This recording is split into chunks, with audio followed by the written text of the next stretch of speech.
What's up, guys? This is Matt, and this is Hidden Light, and it's old news. We're finally back in the studio. Finally. I had it rented out, and when the people who rented it post their stuff, I'll make sure to link that up, but it's a big hush-hush secret, so I can't tell you anything more about it. Mostly because I don't know what they were doing and when it's coming out, so we'll just keep an eye out for that. But we're back, and it's time for old news. I've had 2 weeks to put together an extensive list of everything you could want to know that's happening in the photography world, and I have almost nothing to talk about today because nothing's going on. There's no analog news, damn it. I need more news. That being said, let's dive right into the first thing here, which is contact sheets from your film negatives, but using digital cameras, kind of like a copy stand set up the same way we scan the film, which you can then print as digital files or keep them in the folder with the negatives or the scans, whatever. I don't know. I thought it was really cool. It's a different approach. Faisal here shoots film like a boss, but he wanted contact sheets, and contact sheets in color are something that, one, we don't currently offer, and two, are kind of like a pain to do. Like, you can make Lightroom do them, but it doesn't have the rebates typically. It doesn't quite have the same sex appeal if you just tell Lightroom to export a contact sheet of your scans.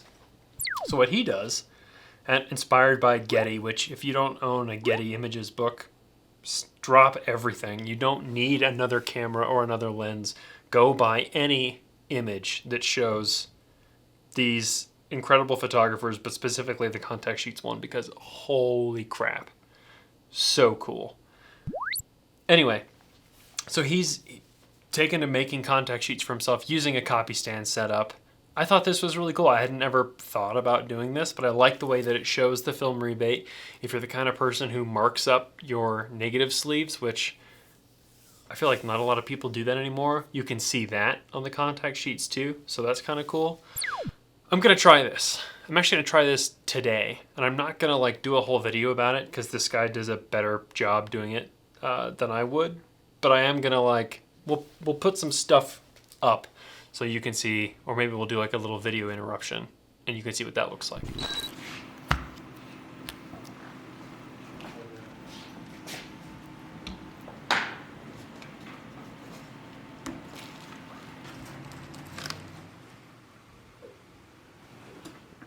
Yeah, why not? I have faith.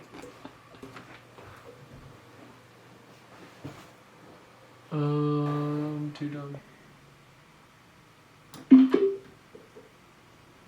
Nice.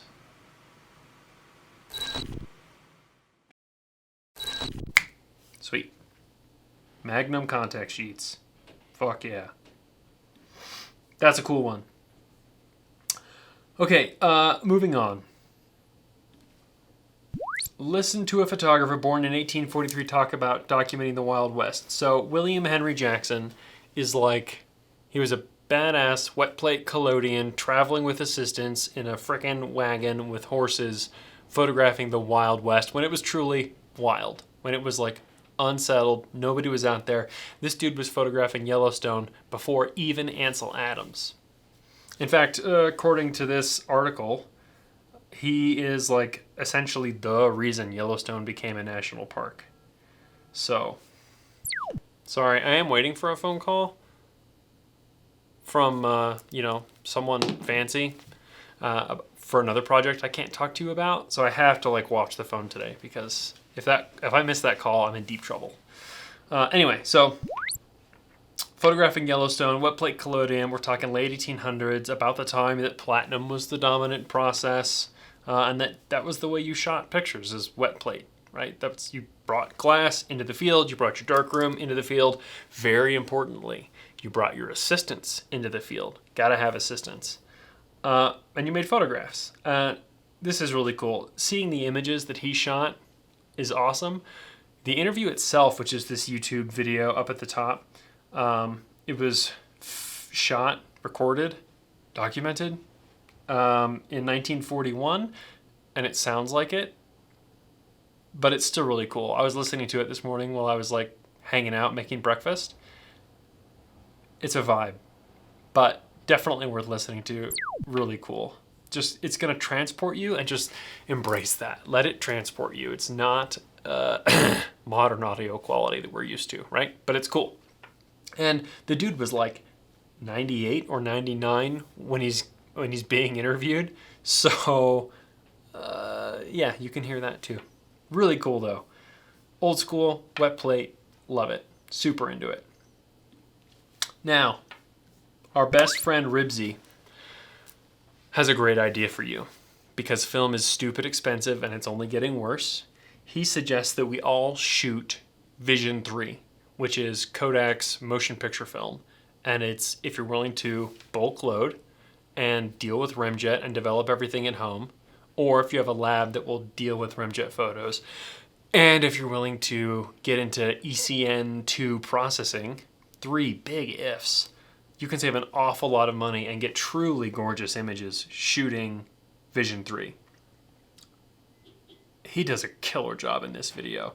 I personally wouldn't mind seeing it, shooting Vision 3 myself and then processing as C41, but there's something about the ECN2 process where you get that much lower contrast, much more cinematic feel. It's just, this image here is just insane. Are you kidding me? Dude is killing it. I'd like to try it. The problem is, okay, so I'm a snub, in case you didn't know, and we process everything in rotary Jobos.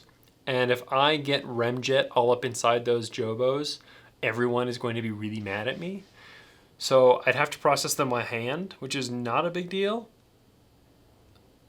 It just means more work. You know, I don't hate that idea. I'm gonna try it. I'm gonna try it. I'm gonna get my hands on some. I'll probably get some pre-spooled to see how I like it before I buy myself a 400-foot bulk roll. Because wowzer, that stuff is expensive.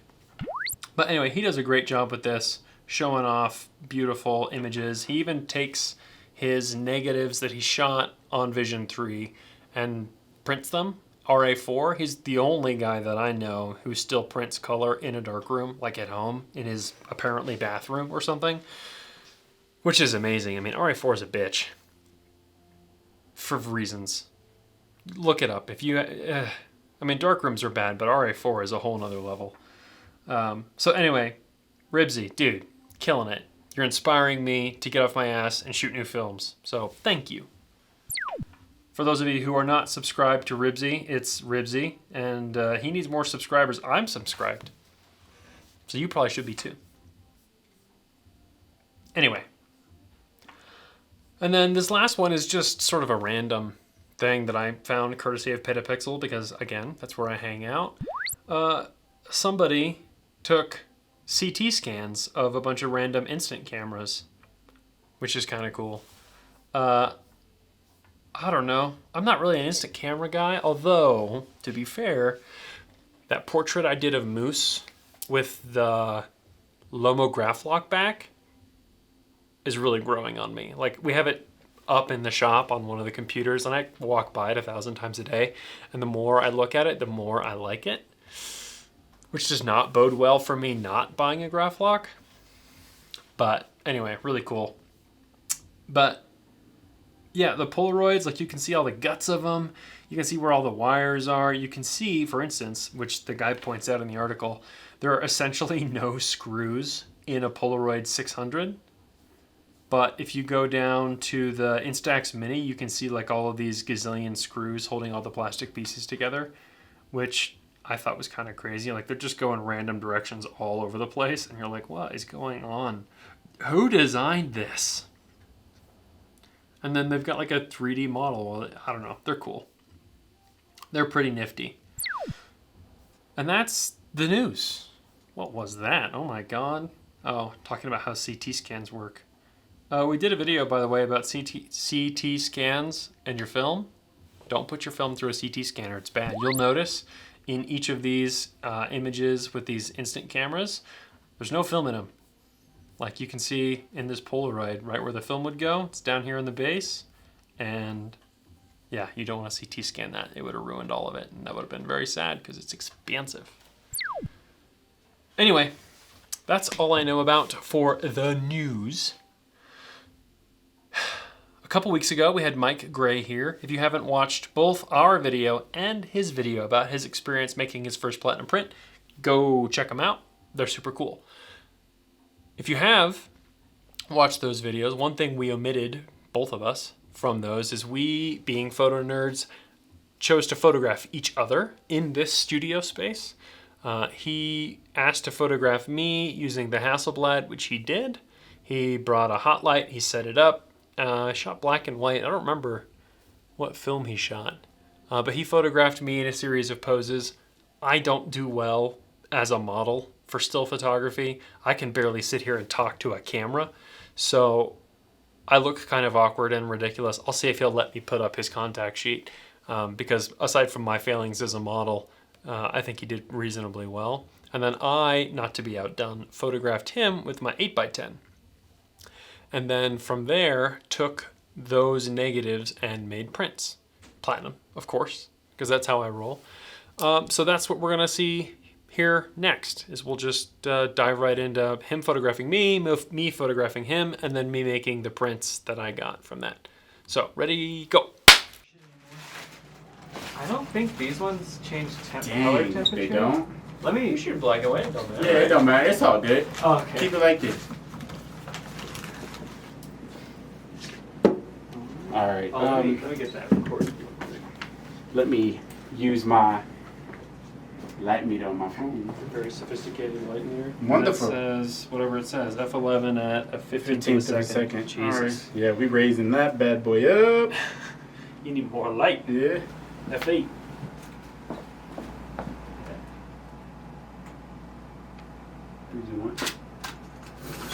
Now can we do? Can I get profile?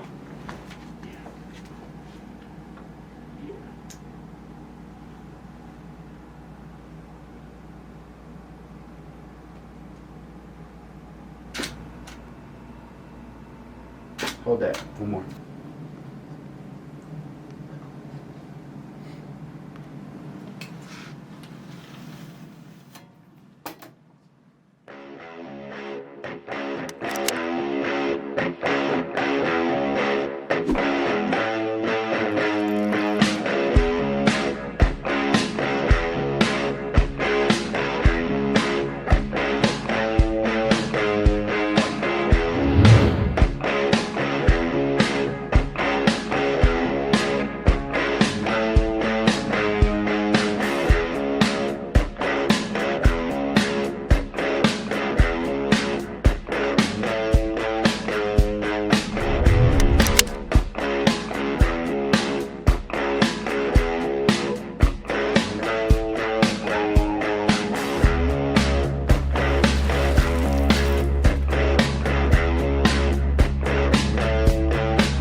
That was my first 8x10 portrait experience, actually, and we did it with nowhere near enough light.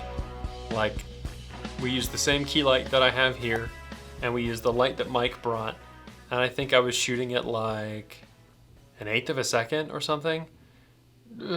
He held really still, so props to Mike for making that shot work, because I really should have pulled down a strobe kit and done that properly, but I didn't. Anyway, that was fun. Now to the FAQ, or FAQ. We're just gonna cruise through the old YouTube comments section, because that's where people leave comments, is in the comment section where they have questions, comments, concerns, and we'll just talk. So Ian Hull says we should make videos longer. Dude, listen, I'm super with you. I love long form content. You know, watching like 20, 30-minute vlogs, podcasts, whatever. I'm so into that. I just don't have enough to talk about. And sitting here just blah, blah, blah, blah, blah, blah, for half an hour, like I gotta be out doing something. And when it's cold and terrible, like it is in Flagstaff, hard for me to go out and do stuff. So I like the long form content too. I'm working on it. Let's see. A lot of people commenting on the PPI video, which if you haven't seen it, go check it out.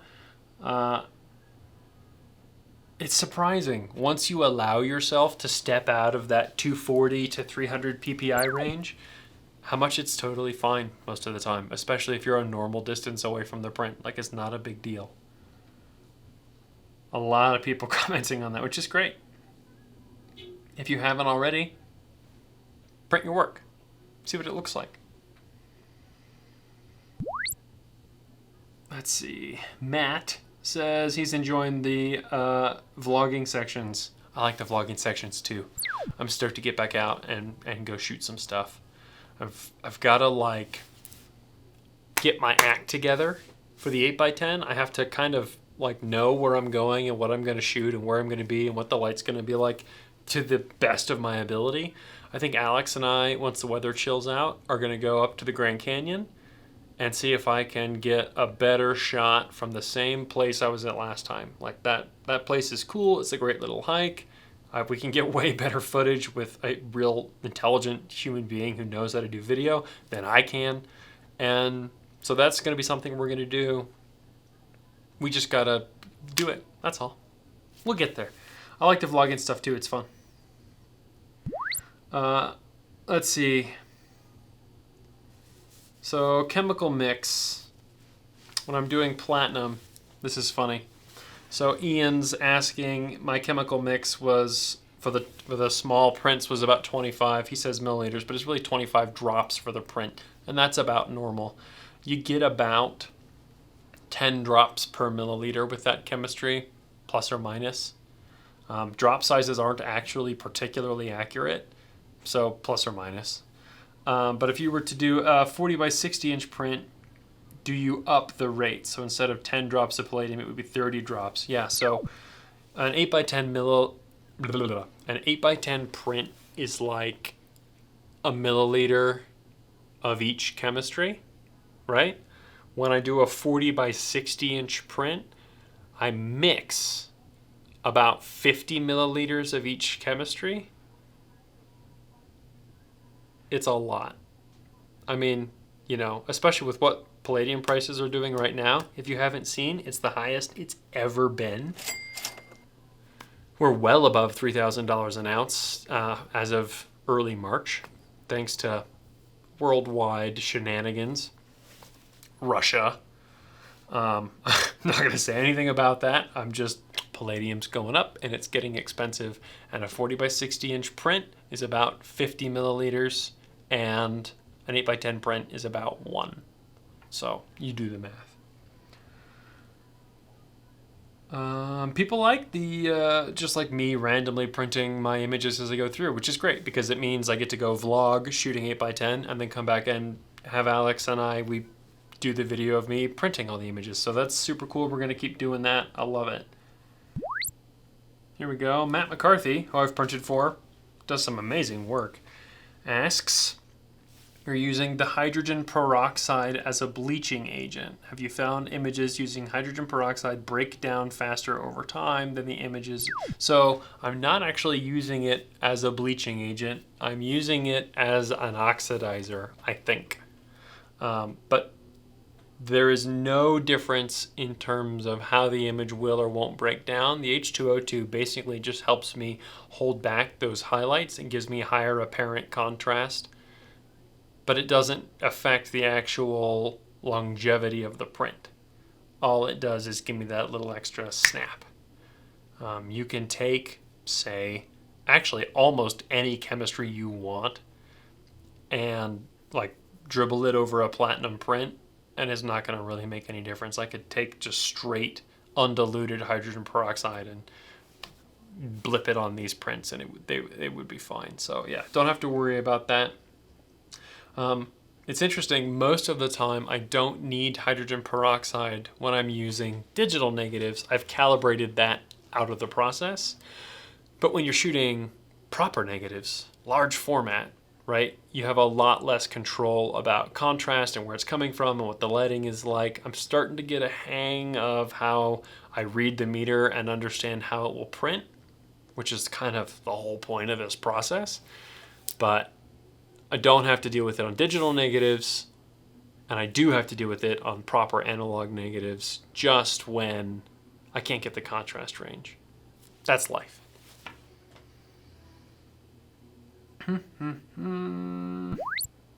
Oh, for Prints of the Week videos, I've had a couple people ask me, is it okay to have prints that you didn't make yourself, like that you sent off to a lab? That's totally great. You can have your prints made anywhere. It totally doesn't matter.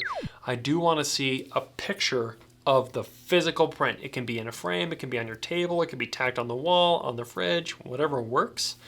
But the goal is show me what the print looks like and show that you've been making prints and actually putting that effort into your work and putting it out into the world. So yeah, however you want to do that is great. A great place to give me access to those is in the Discord. And we have a link to that in the old description down below, which is where I have a little section called YouTube submissions. So when we're doing what we're printing video, you can jump in there and show. How's that? For those of you who have tried to join the Discord, I had a bad link for a period of time, unknown. I have a better link now, and that's the one link that we use all over the place. So try it again. Try it again. Join us. We've got like 70 plus people on there now, and not everybody's always logged on at the same time, and not everybody's really talking at all. But, you know, I just pop in. I try to pop in pretty much every day and just hang out, shoot the shit, chat about stuff. People are posting images. It's cool. Check it out. I think that's all I got. That's all there is. All the fact. If you have questions, post them in the comments so that I can come back through here and see your comment and maybe say words about it. Maybe even mention you by name. I guess it's time for me to go make some prints and get some work done today. I guess we'll see you in the next one. How many times did I just say I guess? Jesus.